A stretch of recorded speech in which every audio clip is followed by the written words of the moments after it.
Welcome to this Zentangle Quickie. My name is Heather Hartwick Gladden. I'm a certified Zentangle teacher. And today we're going to take a look at the Tangle Hexastar from Rosemary Turpin. Well, this is a neat fill in or could be a background tangle. I'm going to do my four corner dots and a border just because. Um, and I'm using the Micron PN pen again because I feel like it. There's sometimes where you just don't want to worry about the nib of the pen and all of that, and these PN pens are just excellent, and it's the same ink, and it's just nice because you don't have to worry about crunching the tip or anything like that. It's for those carefree days where you just it's just I don't know, free flowing tangle. 'Cause sometimes actually when I have a new one, it kind of catches on the texture of the paper sometimes, and it's like you know. Anyway, all right. So this is cool. It starts on a grid, a diamond grid pattern, and so what I do for that is I'm just starting off with a line at an angle, and working not to worry about it, but then essentially auraing the lines just to make a nice grid. I have no problem with straight grids. It's usually these kind that's like, oh, it throws me for a little bit of a loop. um and then it's I want it to be kind of a flat diamond, because you could do a diamond grid that's square just by and the way I do it is I turn my paper the way I want it. So like here, so it's like, oh, now it's standing, it's straight lines, and if I just make it a square grid here, well, when I turn it, it'll be a diamond. But this one I want it to be a little squattier, so I'm going to kind of do it the same angle, just obviously opposite direction. And two, sometimes it's just fun just to do and not think too heavily about it. And I also like to start my grids in the middle, and as long as I'm doing a straight line, it's fine. If I kind of do where I curve it with the natural curve of my hand, then you kind of have to keep going the same. Can't turn the tile and do that and have it be natural. Um, but I do like to start in the middle and then just spread, to both sides. I think it looks neat that way. All right, then this one in each corner, we're gonna well, no, it's not really rounding. We're just gonna put a little C shape like so and fill it in. Now, one of the things with this and the next step, because in Rosemary's step out, make that a little bit bigger. And the nice thing about this, because we're filling it in, you can adjust the sizes as needed. So one of the things in Rosemary's step out, she says, and this is for the next step, which is going to be to aura this shape. This is kind of like doing crescent moon ish, where we're filling in kind of like it, but it's a very small crescent moon, and we're just doing one aura.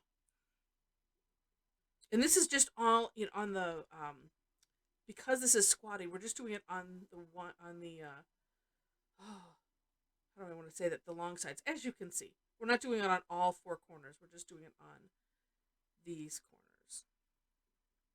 But what she says is to make the aura, if you can, kind of look like a continuous S shape.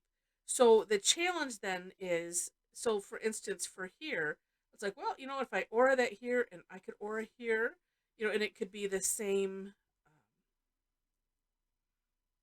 look like the same line. So I did this actually on my step out, and I like, well, let's not pay attention, because sometimes, and as mine was, the grid sometimes is a bit wonky and things just don't line up well. Now, I could have gone back and adjusted all of these, but at the same time, I didn't want to. Because part of Zentangle is doing and being surprised at the result. And it's like, well, you know what? Well, look it still looks neat. So, and I also like to prove that point over and over again, because even if it's not perfect, because Zentangle is not about perfection. So I'm scooching off the camera here. It's not about that at all. Sometimes the more imperfect, the perfect it is. So I like to, well, I'm just naturally a great example of that. So, I don't have to put on any airs for that. But I also, that's why I like to do these videos in one take, unless I have like really. I think one time I had to go back and re-record because I actually had the wrong name attributed to the tangles. I have no idea how I did that, but I did. And I was like, well, I can't, I can't go and put that out there. But other than that, it's unless something weird happens, like the power goes out or something midstream. I like to do these in one take. I may hit pause just for so you don't have to sit and watch boring things like this. But while I'm yapping, and I try to only yap. Well, no, I don't. Never mind. I don't try to only yap about important things because that's no fun either. But yeah, I don't like to put on airs as if because that's just not who I am anyway. All right. Well, we're almost done with this, and then we'll get to oring. I This is one that kind of looks neat without shading, and I didn't notice in Rosemary's. It really didn't have shading, and I was trying to think, well, golly, what could we do? There's always a way to shade, but I might just leave this one as it is because sometimes it's just really neat to have a nice background tangle that can just kind of stay in the background, or just be a nice filler where you would shade the entire piece. So like I would, well, maybe I'll do that. I'll just shade the outsides of this, and that's just what it is. But if you come up with a way that you like, do it, of course. All right, we're about done with this here, and then we'll do these auras. Oops. I like I my own game. I like doing this where I'm working essentially underneath the border that I created. I just find it fun. Let's see, there would probably be a line right here. So let's do that. And important if you do something like this to really look at it and see if you have all of the little pieces so that it looks like you just punched this out from something. You cut it out, and I don't know, it's a fun challenge. All right. So as I mentioned, the next step is to aura these little pieces. So there's an aura, and then here we can aura this way. And I probably could aura that, but it's going to be at a distance. I kind of like to keep it at a similar distance away from this. And as I mentioned, and this is completely up to you, if you want to go as you come to them and maybe expand these little sections, well, then do that.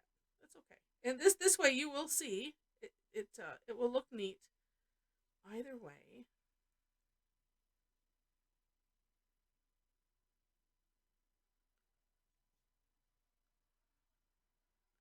The only one thing with this pen is that it's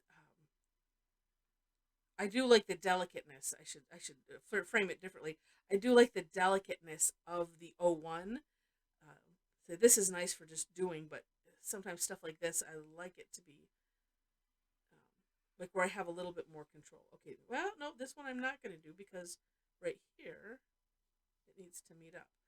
And we'll just guess here would be we'll darken it a little bit there. And over here, I think I got them all. Yeah, so that's it. Neat. It's like I said, it's a neat tangle, neat background. You can have fun playing with the size of your grid. Gosh, apparently I threw my pencil or something after I used it. I'm like, gosh, where did it go? So let's do this. So let's this is a section, right? So I probably didn't need to darken this at all, but I'm gonna, because I already started.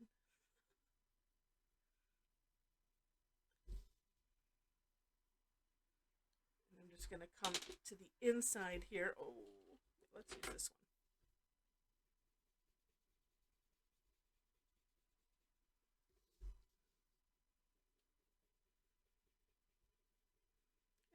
I like this one. It's just a little bit different.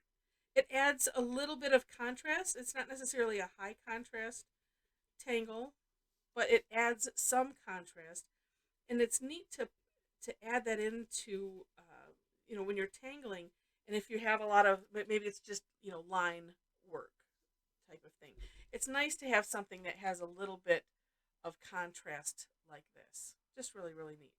But yeah, play with the size of your grid, the size of the diamonds, how squatty they are, how they're not. You could do it in a still a diamond, but have them more squared up too. You certainly could. So with that, I hope you enjoyed it. If you did, would love to have you click like. Feel free to share it, leave comments, and if you like me enough to see more of me and the tangles that I present, would love to have you become a subscriber to the channel. Make sure to hit the notification bell so that way you set the notifications for however you like them to be. I do post at least once a day with the Quickie Tangle. Sometimes I'm posting replays from the free classes that I put on. They are not necessarily on a regular basis, and sometimes I'm working on getting caught up. I try not to do more than adding the 2 replays in a day. But just to let you know that. So if you have your notifications set to like push them to your phone or something, or on email, um, yeah, that way you just know. Um, in the description box, which I hadn't mentioned that at all, you will find links to the step outs. I always do my own version, and then link to the originator of the tangle. I list that as for more inspiration, because that's exactly what it's for. And this you'll see, Rosemary has a couple neat samples also, and that's always fun to take a look at. Below that, ways to connect with me if you wish to. Again, I mentioned I do free classes. I do some paid classes as well, because one does have to keep the lights on and keep oneself in pens and things. So um, I every Thursday I do 2 sessions. I call it Tangle Time, and you'll see that listed on my website. And again, that link is in the description. It's the same tangle both times, but we have different fun. A good number of people come to both, and it's just a really really fun time. I also have one Tuesday a month. It's the third Tuesday that is free. I call that Tough Tangle Tuesday. It's where we just do a little bit tougher tangle in one way, shape, or form, um, and have a lot of fun with that. And then the other Tuesdays are either paid or club member exclusive class, and that information is on the website. And if you have trouble finding it, do let me know, and I'll help you out. All right. So love to have you join us. And with that, thanks so much for watching, and I wish you happy tangling.